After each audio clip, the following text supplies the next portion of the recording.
The World Economic Forum's annual meeting in Davos has concluded, bringing together a record number of global leaders, CEOs and policymakers under the theme, A Spirit of Dialogue. For 5 days, just over 60 heads of state and countless industry titans engaged in high-stakes discussions aimed at bringing the growing chasm of global fragmentation. Yet, as the final session wrapped up, the prevailing sentiment was one of tension, with the forum serving as a stark stage for the age of competition and the deep-seated geopolitical fault lines that continue to challenge the global order. The most significant headlines were dominated by the intersection of politics and trade, particularly the high-profile presence of US President Donald Trump, whose remarks on trade and the ongoing tension surrounding Greenland set a combative tone for the week.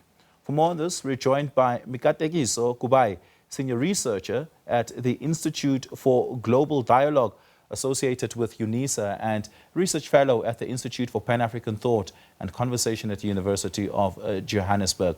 Mikatekiso, thank you so much for joining us. Really do appreciate it.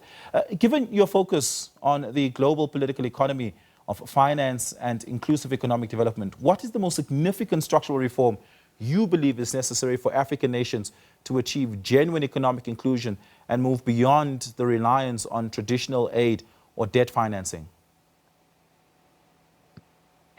Hello, my brother. Thank you once again for inviting me to have this important conversation. When it comes to Africa, you will recall that the African Union organized and concluded a process that led to the adoption of the Agenda 2063, Africa We Want.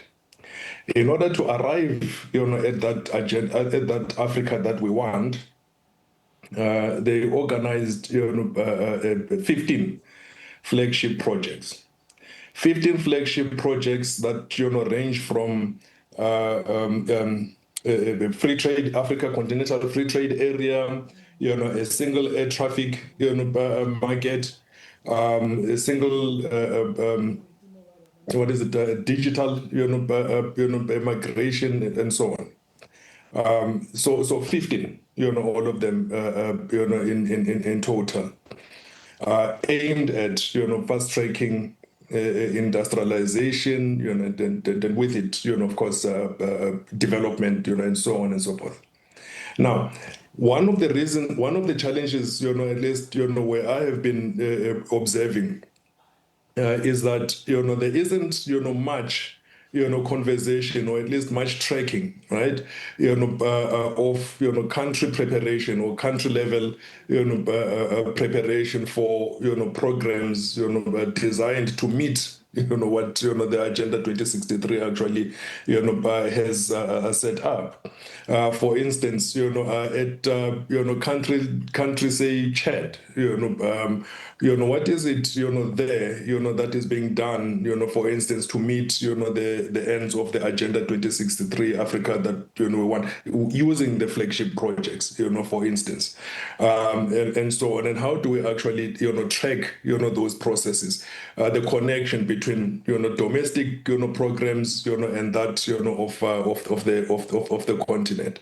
So I think it's something that needs to be looked at a little bit closer to make sure that some of these things move a little bit faster in implementation, and so on. In my view, I think if you improve that connection between what happens in the domestic setup and what is arranged at the African Union, we might achieve something a little bit more and quicker. Part of the conversation that's emerged following Donald Trump's use of weaponization of tariffs, rather, in geopolitics, has been that Africa needs to begin negotiating with the rest of the world as a collective, of course, collectivizing our bargaining power, and there's strength in those numbers. And so when we negotiate for a trade arrangement, a trade deal, particularly with a large economy like the US, that is taken more seriously, that if you reject one of us, you reject all of us, and if you accept one of us, you accept all of us. Is that a negotiating approach that you think could make the world a lot fairer in terms of trade relationships and trade agreements for African markets? My brother, there are several, commentators, and experts, including leading, researchers, that have made the argument, for Africa, for instance, to, make an effort to speak with one voice, right?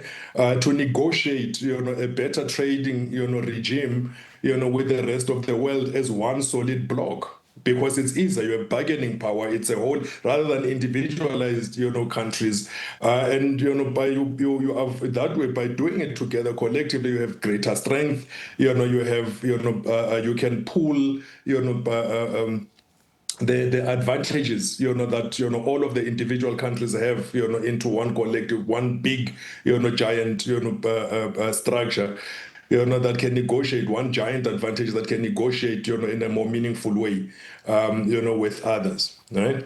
Now, the experience of Africa has been characterized by things such as divide and rule, divide and conquer, type arrangements, loose arrangements, trading arrangements, with the rest of the world, and so on. But look, things are starting to. The introduction of the Africa Continental Free Trade Area has been a major boost, for the continent. Well, it certainly has been for South Africa. Whose trade has increased by over 100 million rand over the last year, or so. So that's something that is worth looking at.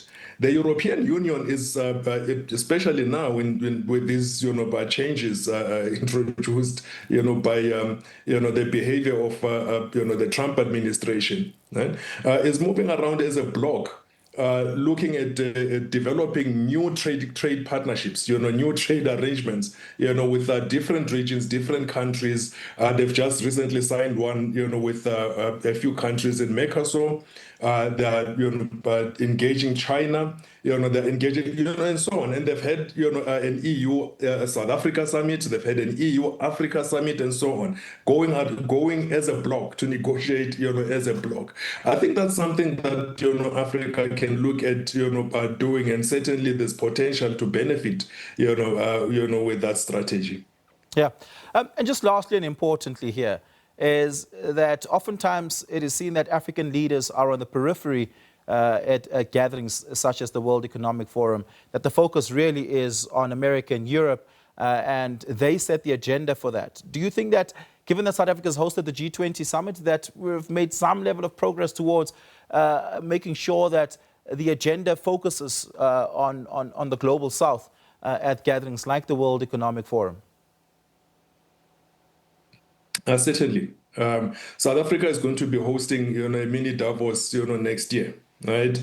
That's part of the success, of Africa or the global South, raising, a more, prominent voice in global affairs. I mean, it wouldn't be happening without, otherwise, right? So there's certainly a lot, that, South Africa and the global South can be given credit for. Their rise is actually genuine, it's tangible, and it's something that can be, seen, by the globe, over. So certainly, even at Davos, the agenda of for the reduction of inequalities and so on and so forth, global South, focused, centric agenda, in Davos, is not lost to anybody. Everybody there acknowledges, and have been able to move forward, with their suggestions on how we can meet some of those challenges and targets.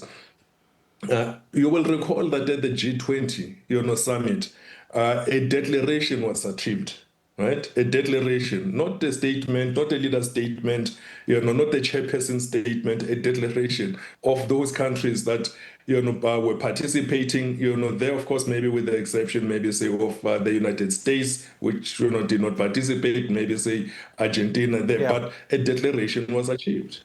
Yeah, and that's a big thing. It means that G20 countries endorse, or at least agree with the process towards having to attend to the many challenges that the global South has successfully raised. So it's a major positive. Yeah, we're going to have to leave it there. Thank you so much for your time. Really, really do appreciate it. And of course, Mini Davos 2027 which is the World Economic Forum spring meetings, will be hosted by South Africa. Another big event coming to South African shores.